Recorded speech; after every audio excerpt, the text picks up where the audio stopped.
So welcome back guys. Today we're going to start a new lecture about creating a set of DFDs. We've seen an overview of process modeling.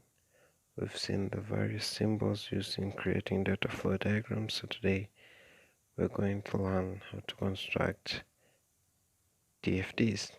So during requirements modeling stage we used various methods like interviews, questionnaires, and other techniques to gather facts about the system.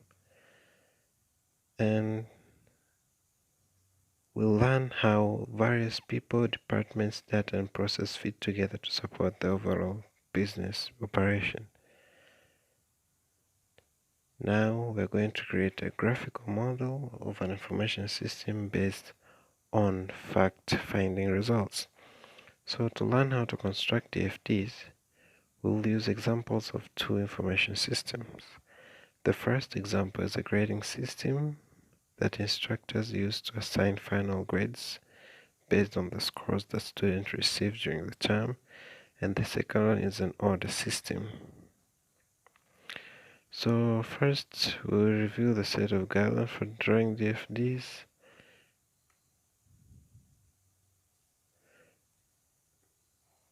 Okay, so when you draw a context diagram and other DFDs, we should follow the following guidelines. Draw the context diagram so it fits on one page. We'll see why it should fit on one page. Use the name. We'll see why it fits on one page when we draw the DFDs later. Use the name of the information system as the process name in the context diagram. For example, the process name is grading system. So the process name is the same as the system name when creating the context diagram, as the context diagram only contains one process. So the context diagram shows the entire information system as it were as a single process. For example, we could use a verb like establish gradebook, assign final grade, or produce grade report. So a context diagram just shows the entire system as it were a single process. Use unique names. We're here now. Use unique names within each set of symbols. For instance, we say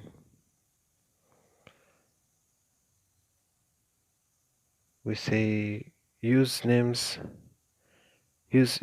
names for each set of symbols. So we can have an entity named maybe student, and only that when a data flow named final grade. So whenever you see the entity student on any other DFD in the grading system, you know that you are dealing with the same entity. No, you cannot place the same name on two entities. That is prohibited in drawing data flow diagrams.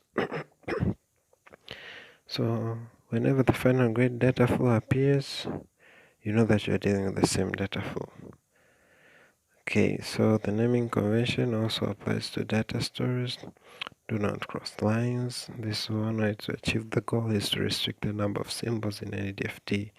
So on low-level diagrams with multiple processes, you should not have more than 9 process symbols. On low-level diagram, you should not have more than 9 process symbols. So including more than 9 symbols usually is a signal that your diagram is too complex and you should consider your analysis.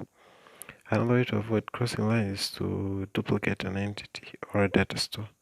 So when you duplicate a symbol on a diagram, you make sure to document the duplication to avoid possible confusion.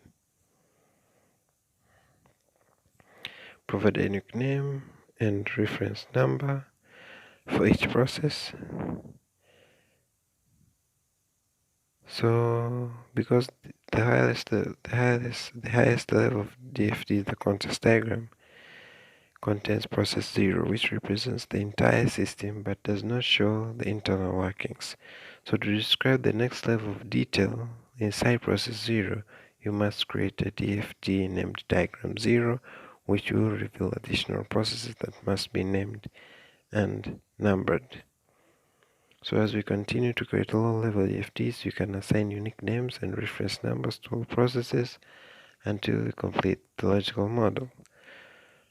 Obtain as much user feedback as possible. Your main objective is to ensure that the model is accurate, easy to understand, meets the needs